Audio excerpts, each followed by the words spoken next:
Bien, écoutez, je suis très honoré d'être invité aujourd'hui à vous parler donc de l'exégèse d'oralité, en tout cas celle que je développe.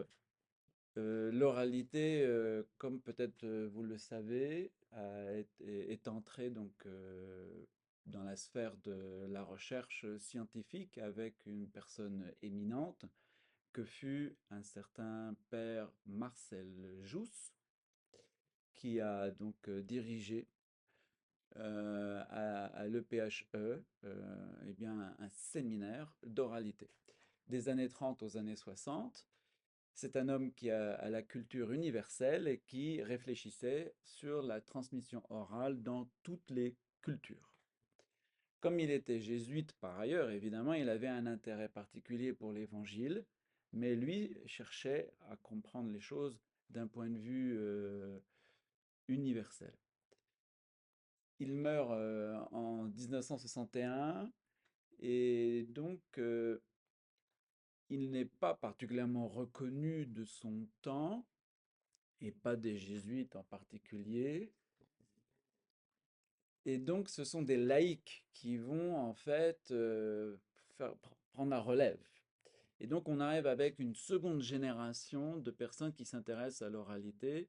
Donc il y avait une certaine Gabrielle Baron, il y avait une autre Gabrielle dont j'ai oublié le prénom, qui furent deux dames, des mémorisantes par excellence, il y avait la famille de Deville. On avait un fils de Deville qui était curé à Notre-Dame-des-Champs. Donc ce sont ces gens-là qui ont assumé le patrimoine de Marcel Jousse. Et puis bien sûr, ça s'est diffusé, et donc surtout en France, en fait, c'est une réalité française qui n'est pas beaucoup sortie encore de la France. Il y a eu tout un ensemble de personnes qui ont approfondi les questions d'oralité, et c'est ainsi que sont nées pas mal de euh, catéchèses diverses, chantées, mimées, diverses sur l'oral. Parce que l'oralité, évidemment, c'est redécouvrir la parole vive, et donc une parole incarnée et gestuée et récitée et peut-être même chantée. Donc ils étaient des grands promoteurs, eux, à la fois de la notion de geste et à la fois la notion de mélodie comme support nécessaire à la transmission orale dans tous les peuples anciens. Et puis dans les années 90-2000, une personne aussi est entrée en lice et a produit une œuvre très importante qui s'est diffusée essentiellement en France pour l'instant parce qu'elle est aussi très controversée, mais elle est vraiment très intéressante et c'est un certain Pierre Perrier. Donc Pierre Perrier a écrit tout un ensemble d'ouvrages euh, par lesquels il applique les principes de l'oralité, cette fois-ci directement aux évangiles. Et donc moi, je me présente ici comme la quatrième génération de chercheurs dans ce domaine. Alors, dans notre langage des oralisants, nous considérons que le Seigneur enseignait, bien sûr, oralement, qu'il a des disciples qui ont toutes les facultés mentales pour cela, que c'est toute la génération d'alors qui récitait, mémorisait sans la moindre difficulté, ce qui est pour nous une chose désormais inimaginable. Et c'est un gros problème. C'est-à-dire que si on doit faire un changement paradigmatique, une herméneutique nouvelle, on a une grande difficulté parce qu'on est incapable aujourd'hui de restaurer l'oralité telle que pouvaient la vivre les peuples non écrivants. Et c'était le cas encore des Juifs, même de l'époque de Jésus. Ça n'empêche pas qu'il y a des écrits, mais ces écrits ont une fonction simplement de memento. C'est un support pour une véritable transmission orale. Lorsque on enseigne oralement, une scène est immédiatement aménagée, constituée en un récitatif, c'est le langage que nous utilisons, c'est-à-dire que les éléments de la scène décrite sont fixés. Ils sont fixés dans un mode récitatif qui comprend notamment la bilatéralisation et aussi le décompte, ce qui fait que le récitatif est une sorte de tissu à la fois vertical et horizontal qui permet immédiatement à la personne de se l'approprier. Elle permet aussi de pouvoir faire ensuite des variations, parce que le premier récitant met en exergue un certain nombre de choses et passe sous silence d'autres. Et ensuite, on fait des complémentations en fonction des besoins. Et ainsi, on obtient plusieurs versions d'un même récitatif. Alors ça, c'est une chose qu'on voit très bien dans les évangiles. On a quelque chose de fixe, et puis ensuite, un ensemble d'émaillages, de données qui sont propres à, aux évangélistes. C'est comme ça que nous l'interprétons, c'est-à-dire nous l'interprétons comme un acte de rédaction écrite. Mais en réalité, c'est une réalité antérieure, orale. Normalement, on n'est jamais seul en monde oral, c'est-à-dire que lorsqu'on produit un texte, il est immédiatement retenu par une communauté et la communauté devient la gardienne de ce texte et ensuite l'enrichit. Donc la transmission orale des apôtres, comme vous le savez, a duré un certain nombre de temps selon les diverses hypothèses de mise par écrit. Euh, Je choisis, moi, en général, la thèse la plus classique et la plus haute dans le temps, et non pas la plus tardive, mais dans nos universités, on se demande bien comment, au bout de 50 ans, 100 ans, ils auraient pu écrire quoi que ce soit sur Jésus. Il est vrai qu'ils attribuent ça à des écoles ou à des communautés qui quasi inventeraient l'évangile. Évidemment que dans notre perspective, c'est pas possible. L'oralité est fiable. Je vous ai parlé du récitatif, et puis ensuite, bien sûr, il n'y a pas qu'un seul récitatif, il y a toute une série de récitatifs. Et ces séries-là, ces séquences, elles-mêmes sont ordonnées. Elles sont ordonnées, alors dans notre langage, on parle de collier, de catena, de chaîne récitative, et ces ordrages, euh, je vais utiliser un jargon tout à fait bourré de néologismes, hein. Donc ces ordrages sont multiples. Vous avez de l'ordrage simple à l'ordrage complexe. Et par exemple, dans ce tome-là, je traite des controverses qui apparaissent dans nos évangiles assez dispersées, mais qui en réalité sont données toujours par 5, et donc témoignent ici de l'ordrage primitif qui est l'ordrage des doigts de la main, le quinquennaire mnémotechnique. Et donc en fait, le collier des controverses, c'est un collier à pendentif de 4 quinquennaires. Voilà un exemple d'ordrage. Quand je suis en face de personnes qui n'ont encore aucune connaissance de l'oralité et des travaux que moi-même j'ai développés, c'est pour ça que je passe à cette quatrième phase qui est désormais la mienne, je pars souvent du collier des controverses parce que c'est à l'occasion de une des controverses que nous possédons la seule date de tous les évangiles, hormis bien sûr la Pâque, hein, le 14 Nissan. C'est à l'occasion, figurez-vous, vous avez une idée d'un passage de Jésus qui est daté. Alors, les fêtes de Saint-Jean, hein, on ne met pas Saint-Jean, je parle des synoptiques. Mais les fêtes de Saint-Jean, elles sont datées comme fêtes, ouais, mais pas comme année. Alors que là, c'est plus précis. La naissance, hein, les 15 ans de Tibère, ok, donc on enlève ça, je parle de les 46 ans du temple chez Saint-Jean, encore une fois. Ouais. Eh bien, figurez-vous, c'est la perle ou le récitatif euh, des épis arrachés. Des épis arrachés. Vous vous rappelez qu'à un moment, Jésus arrache les épis pour manger et il est réprouvé par les pharisiens. Et effectivement, dans certains manuscrits, pas dans tous, et seulement dans les manuscrits de Luc, tiens, celui que l'on considère le plus hellénistique et le plus éloigné des considérations juives, eh bien, il donne la date. Il dit que c'était au Deutéroprotos. Et Deutéroprotos, on sait ce que c'est. Ça veut dire au deuxième mois et du premier sabbat du système calendaire en place. C'est-à-dire, eh bien, au premier sabbat du mois de Iyar, c'est-à-dire le mois de mai, puisque normalement le calendrier idéal, c'est Nissan comme premier mois.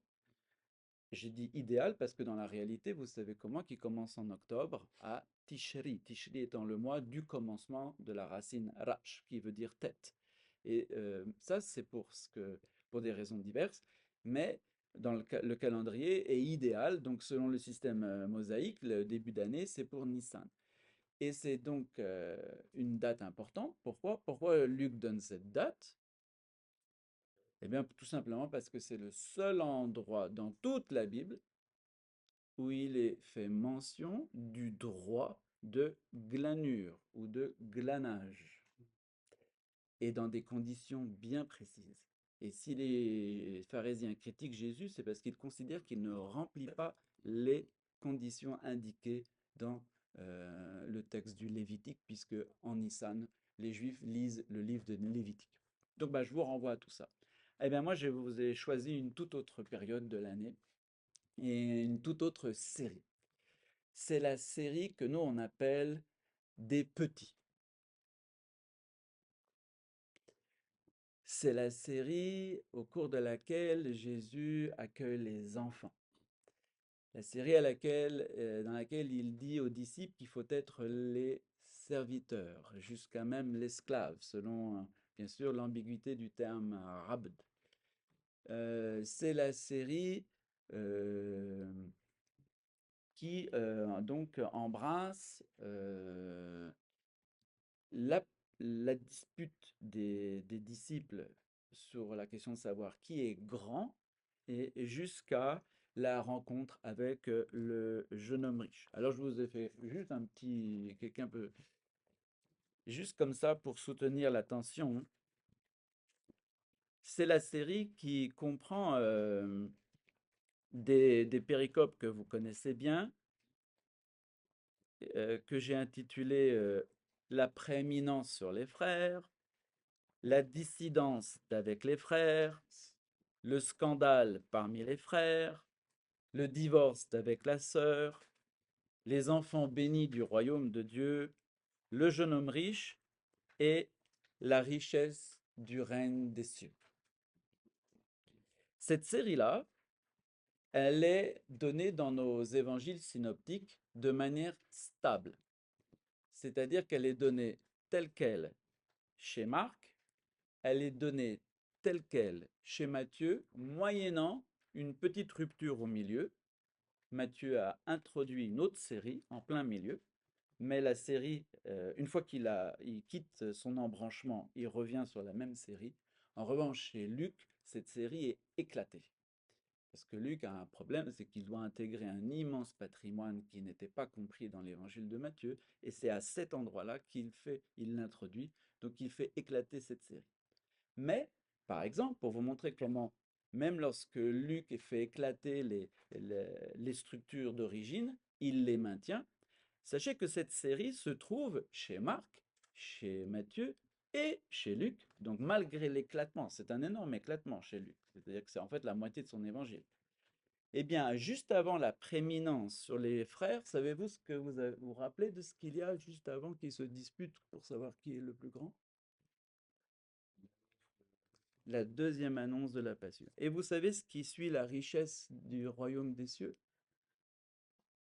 La troisième annonce de la Passion. Et figurez-vous que même Luc, qui a fait éclater toute cette structure, garde bien, cet encadrement. Donc on voit bien que cet encadrement était une donnée primitive. Pourtant, il n'y a aucun rapport entre la deuxième annonce de la Passion et la troisième, du point de vue géographique et chronologique. Pourquoi? Eh bien parce que la deuxième annonce de la Passion vient au terme d'une série hyper fameuse, qui est la série de la Transfiguration. Donc vous avez la première annonce de la Passion juste après la confession de Pierre. Vous avez l'exorcisme de l'épileptique lorsqu'il descend de la montagne, et vous avez à ce moment-là la deuxième annonce de la Passion. Donc on est en Galilée, enfin plutôt dans le nord. Alors selon les hypothèses, moi personnellement je défends l'hypothèse galiléenne, c'est-à-dire l'Hermont, parce que Césarée de Philippe se trouve à l'Hermont. Et on est à cette époque, à l'époque de la transfiguration. Alors vous me direz, aïe, déjà, dater la transfiguration, c'est un sujet épineux. Pourtant, ça devrait être simple comme bonjour, puisque au cours de la transfiguration, il est fait mention des tentes, et que les tentes, il n'y en a quand même pas 36 qui concernent les Juifs, donc on est au mois de Tishri, donc on est au nord d'Israël au mois d'octobre. Alors que la troisième annonce de la Passion, donc elle est donnée ici à la fin de la richesse du règne des cieux, mais qu'est-ce qui vient juste après la troisième annonce de la Passion? Eh bien, figurez-vous, la troisième annonce de la Passion s'enchaîne avec les frères qui demandent à Jésus qui est le plus grand et qui sera à sa gauche et à sa droite, et ensuite par la guérison de l'aveugle de Jéricho.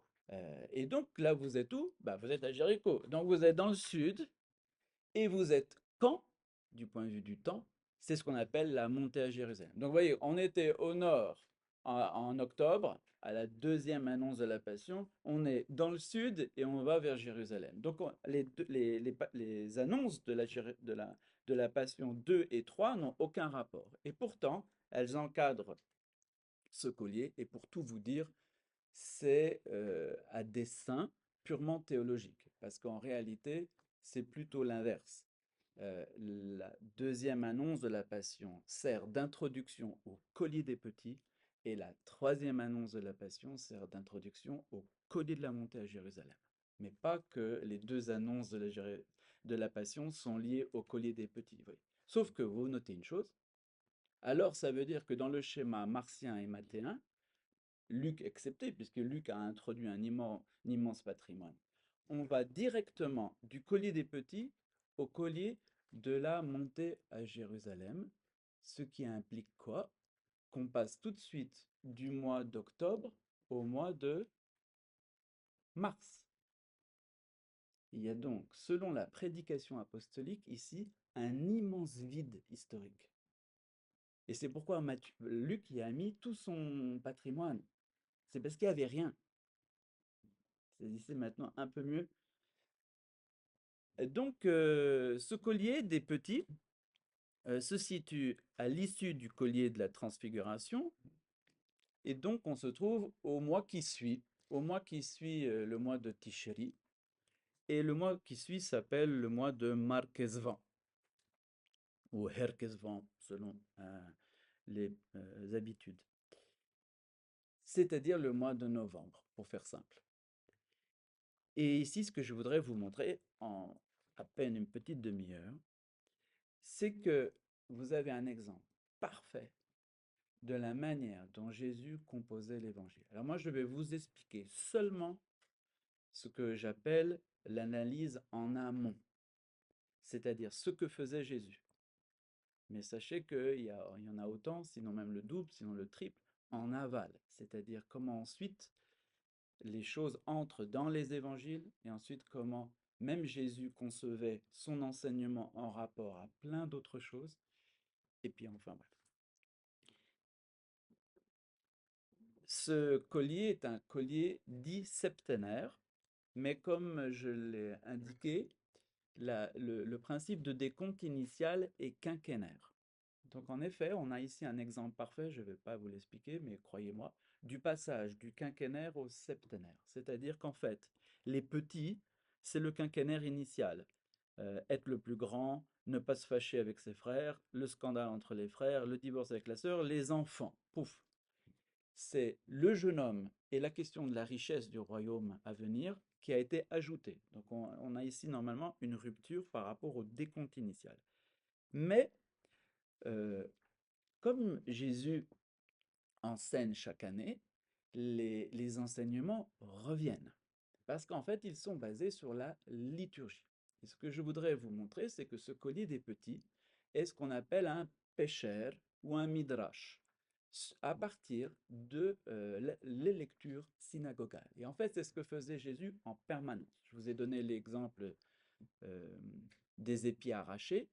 Luc connaissait la date et Luc a voulu rappeler le lien avec la lecture synagogale du moment. Ça veut dire quoi? Ça veut dire que Jésus a fait un acte et c'est exactement ce dont on allait parler à la synagogue, puisqu'il le fait en allant à la synagogue au petit matin, il a faim, j'en doute, ou alors pas après la synagogue, parce qu'après la synagogue, il y a un bon repas, donc on n'a pas faim.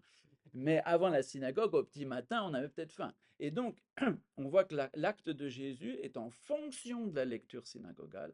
Et vous imaginez que on a écouté les lectures, on a écouté le prêche du rabbi du coin, et puis après, comme on a le droit en judaïsme, on a dit, bah, et vous, qu'avez-vous à dire? Puis alors, il y en a certains qui ont dit ceci, puis d'autres qui ont dit, mais oui, mais nous, on a vu un tel faire ceci, mais c'est contraire à la loi, on vient de l'expliquer. Et c'est ainsi que Jésus s'explique. Il dit, mais attendez, et pour leur répondre des choses folles, ici, vous avez plus grand que le temple, enfin, des trucs de dingue. Et ça ne peut que créer la zizanie. Mais il faut se mettre dans ce contexte. Et donc ici, vous avez un exemple parfait, une série de 7 perles qui sont tout entières des péchères, des péchérim, sur les lectures synagogales. Alors la différence entre midrash et pécher, un midrash, c'est une étude, c'est ça que ça veut dire. C'est une étude de la parole, c'est-à-dire on explique la parole. Alors qu'un pécher, c'est on applique la parole à la vie concrète. Donc les péchérim les plus fameux qui ont occupé notre Église, ce sont ceux de Qumran. Qumran sont les exemples par excellence de relecture des textes avec une application à un moment historique bien donné, et ils prétendent par là expliquer le cours de l'histoire en fonction des textes. Alors donc, comme je vous l'ai dit, avant le collier des petits, on a donc la deuxième annonce de la Passion. Ça veut dire que si le collier des petits commence en Marquesvan, n'est-ce pas, au 1er novembre, si vous, au premier Shabbat de novembre, l'annonce de la Passion était dans le contexte du Shabbat précédent, c'est-à-dire le dernier Shabbat de Tishri. Les évangélistes, unanimement, disent que Jésus marchait en Galilée.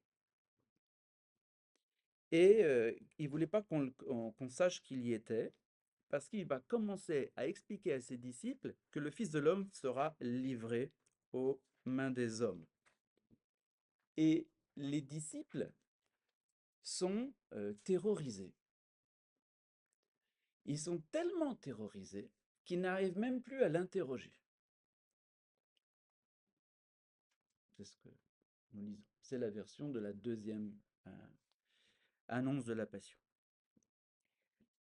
Alors, puisqu'on était au 4e Shabbat de octobre, quelles étaient les lectures synagogales à ce moment-là? Eh bien, sachez-le, on lit le cycle de, on lit le cycle de Noé, donc on lit le déluge, et on va jusqu'à la tour de Babel. Alors, quand on parle de la Galilée, de quoi parle-t-on? Pour nous, on voit seulement une région. Mais le mot Galil, ça veut dire, sachez-le, les ondes.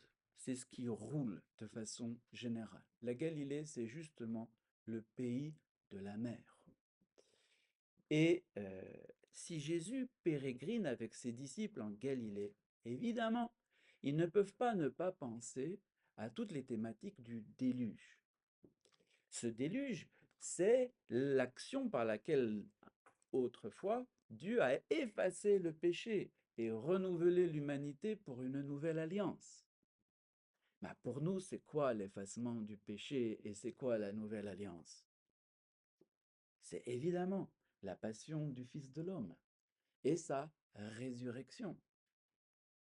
Donc il est tout à fait normal que Jésus ici, eh bien, fasse un pécheur. Il dit, bon, eh bien, vous lisez ça, eh bien, moi je vous le dis, la nouvelle alliance va advenir par la mise à mort du Fils de l'homme. Alors ça implique chez eux beaucoup de connaissances, parce qu'ils savent très bien de quoi il s'agit du Fils de l'homme. Même le mot « et le troisième jour, il ressuscitera ». Si vous le dites en araméen, « Obalioma shlasa yekum ». Yekum, ça veut dire qu'il va se mettre debout. Par exemple, dans le texte massorétique du récit du déluge, il est dit que par les eaux, il emporta tous les êtres qui se tenaient debout. Yekom. Voilà. Donc Jésus, il prononce comme ça des phrases qui sont en rapport direct. Et bien sûr, les disciples sont pris d'effroi au point de perdre l'usage de la parole, comme qui? Eh bien, comme ceux de la tour de Babel, qui est justement la fin de la paracha en question. Et donc, on voit comment, globalement, l'annonce de la deuxième annonce de la Passion est un midrash général, pécheur, pardon, sur la thématique de la nouvelle alliance, de l'effacement du péché universel, et puis de la crainte et de la perte de la parole à la tour de Babel. Voilà, ça c'est pour un exemple général du contexte dans lequel se situe la deuxième annonce de la Passion. Et le Shabbat suivant, eh bien, on entame les lectures du mois de novembre. Alors sachez-le, après la tour de Babel, qu'est-ce que la Bible entame? Vous connaissez tous. C'est le cycle d'Abraham, c'est le cycle des patriarches. Et donc, en fait, Jésus va enseigner ses disciples intégralement en relation avec ce qui s'y passe. Alors, au premier Shabbat de Marquez-Van, on lit la série concernant Abraham depuis sa vocation jusqu'à l'alliance, la fameuse alliance l'alliance sans la circoncision, la première, l'alliance dans la vision. Et à ce moment-là, eh bien, on lit cette paracha. Donc, cette paracha veut dire section de la Torah. Parash, ça veut dire couper. Et puis, on lit la Haftara en comparaison. C'est les chapitres 40-42 d'Isaïe. Haftara, ça veut dire le complément.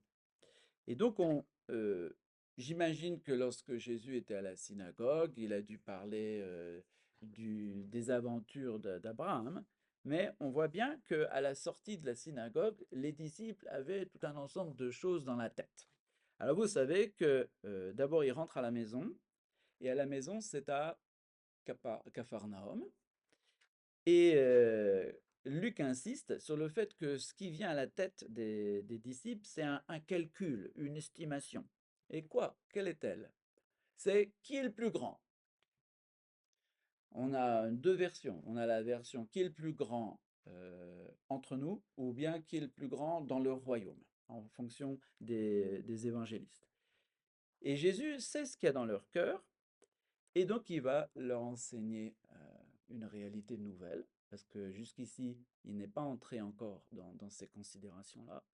Il leur dit, qui veut être le premier, qu'il soit le dernier. Et qui veut être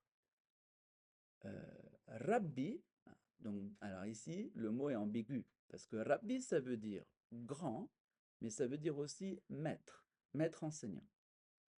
Il doit être le serviteur. Et ici, il utilise aussi un mot bien précis qui a aussi tout un ensemble de considérations liées. Et puis après, il dit, mais seul celui qui s'abaisse, et donc, comme vous savez, il appelle un enfant, et il dit, seulement ceux qui s'abaissent comme un enfant, ou ceux qui sont petits comme un enfant, c'est eux qui sont grands. Et cet enfant, il le prend dans ses bras, et il le bénit en étant presque corps à corps avec lui. Eh bien, toutes ces paroles, tous ces gestes de Jésus sont en fait des mimes de la paracha de ce Shabbat. Pourquoi? Parce que, rappelez-vous, Dieu appelle Abraham à devenir quoi? D'être Une grande nation. Voilà. Et donc la question, c'est celle-là. Mais qui est grand?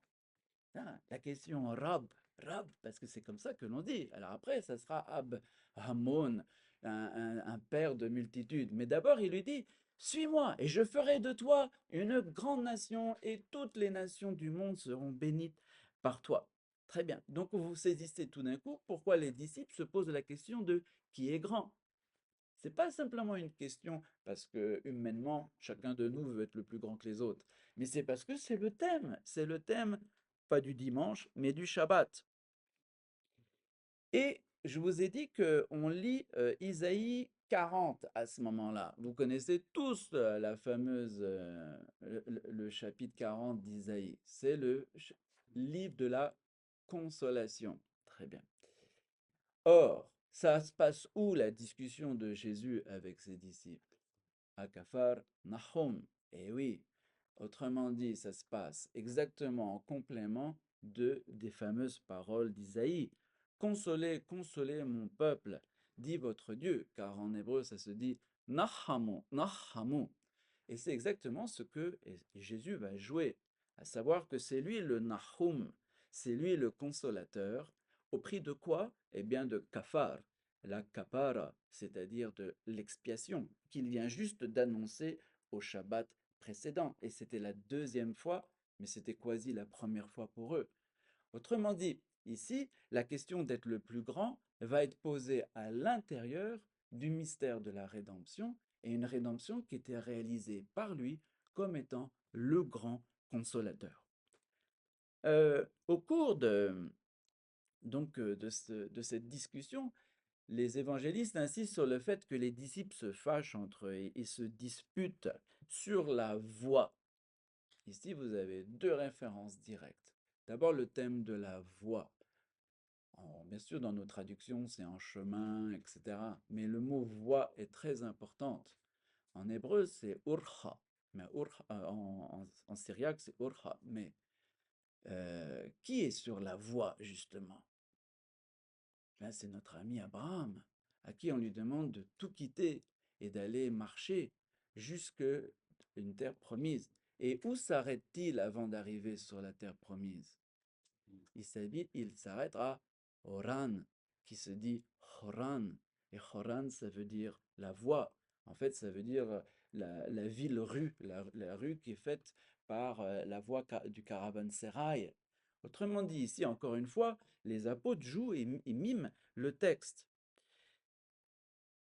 Quand Jésus leur répond cette formule que nous trouvons d'une originalité incroyable, qui veut être grand, qu'il soit petit? Qu'a fait-il en réalité? Il n'a fait que citer justement ce que Isaïe dit dans le fameux texte qui suit Nahamu Nahamu. Car qu'est-ce qu'il dit? Il dit, bah, qui a mesuré dans le creux de sa main l'eau de la mer? Qui a évalué l'empan à les dimensions du ciel? Qui a jauché? Qui, est, qui a été mon conseil? À qui me comparez-vous? Et c'est moi qui suis le premier et c'est moi qui suis le dernier. Autrement dit, on voit que Jésus tire ici d'une formule importante d'Isaïe un enseignement. Si vous voulez être les premiers, il vous faudra être le dernier. Alors bien sûr, vous me direz, dans le contexte d'Isaïe, cela avait un sens, mais ici, dans le contexte de l'Église, c'en a un autre. De même, après, il dit, mais qui veut être rabbi, grand, qu'il soit mon serviteur? Et bien cette fois-ci, vous arrivez au chapitre 42 d'Isaïe. C'est la fameuse section que vous connaissez ici. Voici le serviteur que je soutiens, mon élu en qui se complaît mon âme. Il ne fait justement aucune violence, il est entièrement silencieux, fidèle, il proclame le jugement. Autrement dit, Jésus prend encore le thème du serviteur doux, du serviteur docile et du serviteur humble, proposé par Isaïe comme modèle de ses disciples. Et lorsqu'il prend les garçons et les met dans ses bras, eh bien, vous reprenez au chapitre 41, juste avant. Tel un berger qui fait paître son troupeau, de son bras il rassemble les agneaux, il les porte sur son sein et il conduit les brebis mères. Et ici, il y a même, figurez-vous, pas seulement admirable congruence thématique ou métaphorique. Il y a même une congruence verbale, lexicale, parce que le garçon, euh, nous on traduit enfant, païdia à partir du grec, mais le mot en araméen c'est talia, qui est pas tout à fait l'enfant au sens du bébé, c'est l'enfant au sens du garçon, c'est-à-dire en âge de raisonner. Et talia, c'est aussi en hébreu le mot qui ici signifie agneau. Donc lorsque Isaïe dit il fait paître et il rassemble les agneaux et les porte sur ses bras, en hébreu vous avez Asef Tlaim et Nasa Azerao. Et bien c'est exactement ce que dit le texte. Jésus prend El Talia et le porte sur ses bras. Donc vous voyez que Jésus, en fait, enseignait en mimant la parole de Dieu. Alors évidemment, en même temps, il en déploie un sens entièrement nouveau à cause de sa personne et à cause du mystère de la rédemption. Je m'arrête sur le thème du serviteur. Ici, j'ai insisté sur les thématiques de l'humilité, de la petitesse, de la douceur, qui sont les thématiques que nous comprenons immédiatement. Mais lorsque on entend le texte en mode araméen, lorsque Jésus dit qui veut être robe, qu'il soit serviteur, shamshana, ici, rab, ça renvoie justement au rabbi. Le grand, c'est le rabbi, c'est-à-dire l'enseignant. L'enseignant, c'est celui qui est capable d'enseigner les autres. Et les enfants dont il s'agit, ce ne sont pas des tout petits, ce sont des enfants en âge de s'instruire. Et donc, la thématique est aussi une thématique didactique. Il s'agit d'organiser l'Église. Et l'enseignement de Jésus, c'est qui veut être un maître enseignant, qu'il soit d'abord un enfant qui apprenne. Ici, c'est la dimension pédagogique. L'enfant est la figure de l'être qui euh, se réalise entièrement par la parole. Bah, comme nous, on n'arrête pas de parler, mais vous connaissez les enfants, ce sont des moulins à parole, ils n'arrêtent pas, parce que c'est par la parole qu'ils se construisent. Bah, nous tous, on n'arrête pas de faire ça toute notre vie. Mais l'enfant, c'est évident. L'enfant, tout son être consiste à répéter les paroles, à les rejouer pour grandir et se structurer dans la parole. Donc le thème développé par Jésus, c'est un thème euh, didactique autant qu'un thème éthique. Et le mot qui est utilisé par exemple en araméen, dans la pshita, en syriaque, c'est mshamshana, pour ce texte-là, mais vous savez que l'enseignement est repris par Jésus lors de la montée à Jérusalem. Et là, il utilise un autre mot, il dit rabda. Et il ne parle pas des savants, il parle des grands de ce monde et des seigneurs qui oppressent les populations. Ce sont deux thématiques. Là, vous avez une thématique didactique, là, vous avez une thématique politique, sur fond d'un même thème éthique qui est celui de l'humilité. Mais c'est donc pas la même chose, parce que Shamshana, c'est quelque chose, et Rabda, c'est autre chose. Shamshana, c'est le serviteur au sens du servant d'hôtel, c'est-à-dire du servant de la synagogue. Vous savez qu'à la synagogue, il y avait un rabbi, mais il y avait des servants qui s'occupaient de la prière quotidienne, des servants qui lisaient la parole, parce que c'est quand même pas simple à lire, qui la traduisaient. Donc il y a tout un ministère que nous on appellera diaconal, c'est-à-dire un ministère de service de la liturgie. Donc il est différent du rabda, qui lui veut dire aussi serviteur, mais qui sonne encore au sens de esclave, et qui donc entraîne d'autres analogies. Autrement dit, dans cette paracha sur Ibrahim, sur Abraham, Jésus tire donc tout un enseignement sur l'esprit d'enfance qui doit être l'âme de l'organisation de l'Église, non seulement en termes d'humilité, mais aussi en termes d'apprentissage. et ainsi faire que celui qui veut être un grand soit d'abord un serviteur de la parole. Il me reste plus qu'une minute, bah je ferai qu'une perle, c'est pas grave.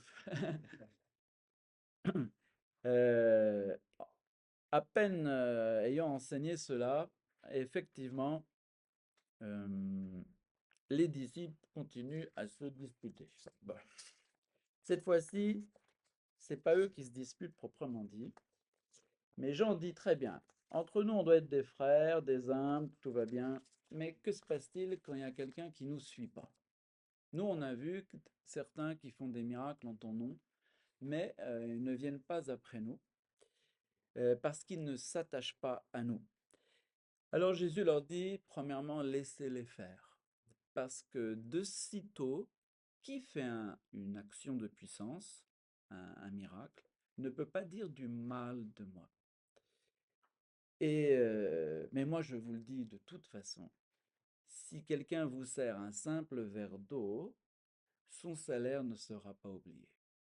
C'est ça la perle en question. Et bien ça aussi, c'est du pécher de A à Z. C'est-à-dire que tout est pris toujours de ce même Shabbat de marquesement. Pourquoi? Parce que vous savez comme moi que Abraham, justement, va devoir se séparer avec son oncle, avec Lot. Vous savez aussi qu'il se fâche, il y a plein de querelles avec, entre Lot et Abraham, et puis entre Lot et Abimelech, le roi philistin de la région. Autrement dit, la thématique de la fâcherie, euh, de la dissension est le fond de cette paracha. Alors je vous cite juste comme ça rapidement ce que dit Abraham à Lot. Il y eut une dispute entre les pasteurs du troupeau d'Abraham et les pasteurs du troupeau de Lot. Abraham dit à Lot qu'il n'y ait pas de dispute entre nous. C'est exactement ce que Jésus leur dit. Entre toi et moi, entre mes pasteurs et les tiens. Donc entre les 12 et puis d'autres personnes charismatiques. Car nous sommes frères. C'est la réponse. Et sépare-toi de moi, et après l'autre se sépara de lui. Donc on a ici la même structure ecclésiale, à savoir que des personnes charismatiques qui sont manifestement bénies du Seigneur, mais qui pour raison X ou Y ne sont pas en accord, eh bien doivent premièrement ne pas se fâcher et deuxièmement se séparer, aller en paix. C'est exactement ce que Abraham et Lot sont en train de faire, et ensuite Abraham et Abimelech, parce que ça se répète avec Abimelech. Lorsque, précisément, Jésus, il est dit il n'est pas capable de dire du mal de moi de sitôt. L'expression dire du mal, c'est la première fois qu'apparaît le mot mal. Je pense que dans les évangiles, même le mot mal n'existe pas vraiment. Mais c'est justement aussi ce qui apparaît dans ce texte, parce que nous arrivons à la fin de la paracha, avant de passer à la paracha suivante, c'est-à-dire nous approchons de l'épisode fameux de Sodome et Gomorrhe. Or, avant d'entrer dans l'épisode fameux, il y a une déclaration sur Sodome et Gomorrhe. Et quelle est la déclaration que fait la Bible? Elle dit, les hommes de Gomorrhe étaient mauvais. Voilà, Reshim, c'est le mot mal qui est justement ici prononcé.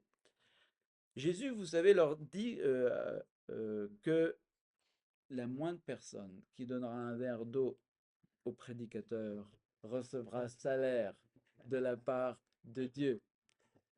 Je vous rappelle, qu'est-ce qui se passe juste après que Abraham se soit séparé d'avec Lot? Eh bien, Abraham continue à ne pas avoir d'enfants et Sarah commence à se fâcher et c'est Hagar qui doit s'enfuir. C'est sa première fuite. Puis vous savez que l'ange lui dit rentre chez ta maîtresse. Si vous avez la scène de la fuite d'Agar au désert, vous avez forcément aussi en tête sa seconde fuite. Parce que quand on en rappelle une, on en rappelle deux. D'ailleurs, dans nos têtes à nous, c'est pas clair. Eux, comme ils voyaient les choses mieux que nous, c'était clair. Mais de toute manière, qu'est-ce qui se passe dans les deux fuites de Agar au désert? Elle boive un coup d'eau. Et bien sûr, l'ange du Seigneur la rencontra à une source d'eau dans le désert. Et elle lui ouvre les yeux et ainsi elle peut boire à l'eau. Et il la bénit. C'est-à-dire que Agar aura une descendance bénie de Dieu, tout en n'étant pas du camp d'Abraham. Exactement comme le cas de ces hommes charismatiques qui sont habités par l'Esprit de Dieu et qui cependant ne suivent pas l'Église pour raison X ou Y. Eh bien, Jésus a la même attitude. Respectez leur charisme en tant que charisme de Dieu et ne cherchez pas à les forcer. Nous, on continue notre chemin dans la paix, en tout cas. Exactement comme la situation de Hagar. Et bien sûr, lorsque Jésus dit Amen, amen, je vous le dis, il ne perd pas son salaire, c'est en référence à quoi? Alors bien sûr, vous n'êtes peut-être pas des champions de la Bible, mais dès qu'on entend salaire, on pense à la grande promesse de Dieu à Abraham. C'est moi qui suis ton salaire. Et voici, c'est justement les propos que Dieu adresse à Abraham.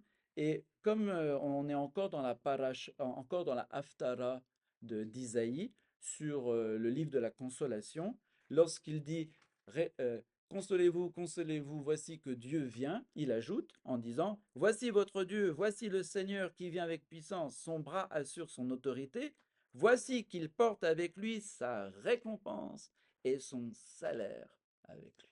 Vous voyez comment Jésus enseignait en écho permanent. Donc ici, on voit comment, dans cette première pelle de la prééminence sur les frères, le thème principal, c'était grand et petit, et comment c'était pris de toute cette affaire. Ici, cet enseignement sur la séparation et la dissidence avec les frères et comment traiter le rapport avec le frère séparé est entièrement tiré ici bien, de la geste de Abraham avec Lot, avec Abimelech et avec Agar et ensuite Ismaël.